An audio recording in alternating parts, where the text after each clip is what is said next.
O Centro de Saúde de Ribadumia non é alleo aos recortes que acompañan a época estival na sanidade.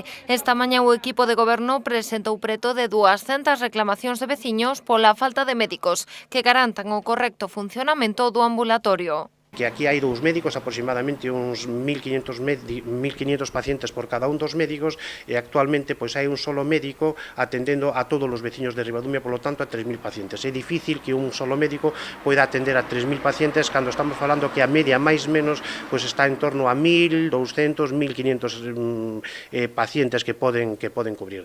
E aparte deso é que se hai unha urxencia, esa urxencia o médico ten que sair, polo tanto o centro sanitario queda sin médico e aí onde está a raíz, digamos, do problema. Esta situación dase dende o pasado 16 de xullo e prolongarase durante o mes de agosto, ao non cubrirse as vacacións dos facultativos. O Executivo solicitou un encontro co xerente da EOXI Pontevedra Salnés para abordar esta cuestión, petición que segue sen resposta. Pola contra, si mantivo un encontro cos representantes do Partido Popular en Ribadumia. Foi pouco prudente porque este equipo de goberno lle enviou unha carta solicitando unha reunión para poder solucionar estes posibles deficiencias e non nos atendeu precisamente a unha reunión, non nos chamou a unha reunión.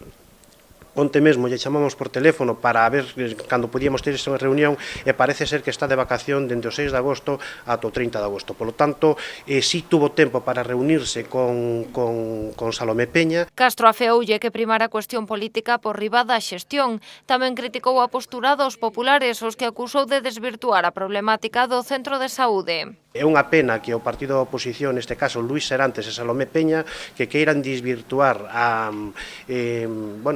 unha deficiencia que hai na xestión, dicindo que o equipo de goberno non fixo obras. Evidentemente non pode facer obras este equipo de goberno porque isto é dos Sergas, e os Sergas son os responsables de facer todos os mantementos do centro médico e ao mesmo tempo dar unha cuberta sanitaria seria, decente. Segundo denuncian, esta situación tamén está a afectar as farmacias debido aos retrasos nas receitas que están a padecer os doentes.